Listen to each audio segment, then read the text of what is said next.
ପିଲାମାନେ ଚାଲ ଜାଣିବା ଓଡ଼ିଆର 12ଟି ମାସ ଗୁଡ଼ିକର ନାମ। ଯେମିତି ଆମ ଇଂଲିଶରେ 12ଟି ମାସ ରହିଥାଏ, ସେମିତି ଆମ ଓଡ଼ିଆରେ ମଧ୍ୟ 12ଟି ମାସ ରହିଛି। ତାହେଲେ ଚାଲ ଜାଣିବା ଆମ ଓଡ଼ିଆର 12 ମାସ ଗୁଡ଼ିକର ନାମ। ବୈଶାଖ ମାସ। ବୈଶାଖ ମାସ ଏପ୍ରିଲ ଆଉ ମେ ମାସ ମଝିରେ ପଡ଼ିଥାଏ।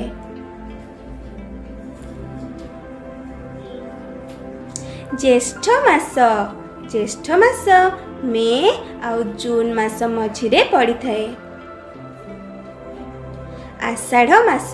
ଆଷାଢ଼ ମାସ ଜୁନ ଆଉ ଜୁଲାଇ ମାସ ମଝିରେ ପଡ଼ିଥାଏ। ଶ୍ରାବଣ ମାସ। ଶ୍ରାବଣ ମାସ ଜୁଲାଇ ଆଉ ଅଗଷ୍ଟ ମାସ ମଝିରେ ପଡ଼ିଥାଏ। ଭାଦ୍ରବ ମାସ। ଭାଦ୍ରବ ମାସ ଅଗଷ୍ଟ ଆଉ ସେପ୍ଟେମ୍ବର ମାସ ମଝିରେ ପଡ଼ିଥାଏ। ଆଶ୍ୱିନ ମାସ।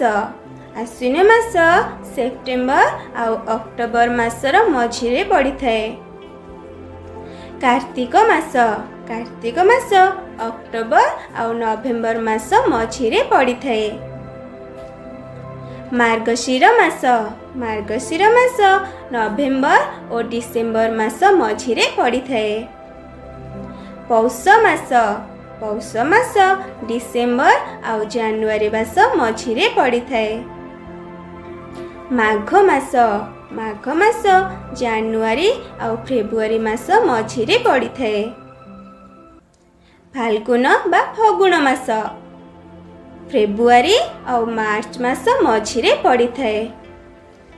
ଚୈତ୍ର ମାସ। ଚୈତ୍ର ମାସ ମାର୍ଚ୍ଚ ଓ ଏପ୍ରିଲ ମାସ ମଝିରେ ପଡ଼ିଥାଏ। Thank you. Bye bye.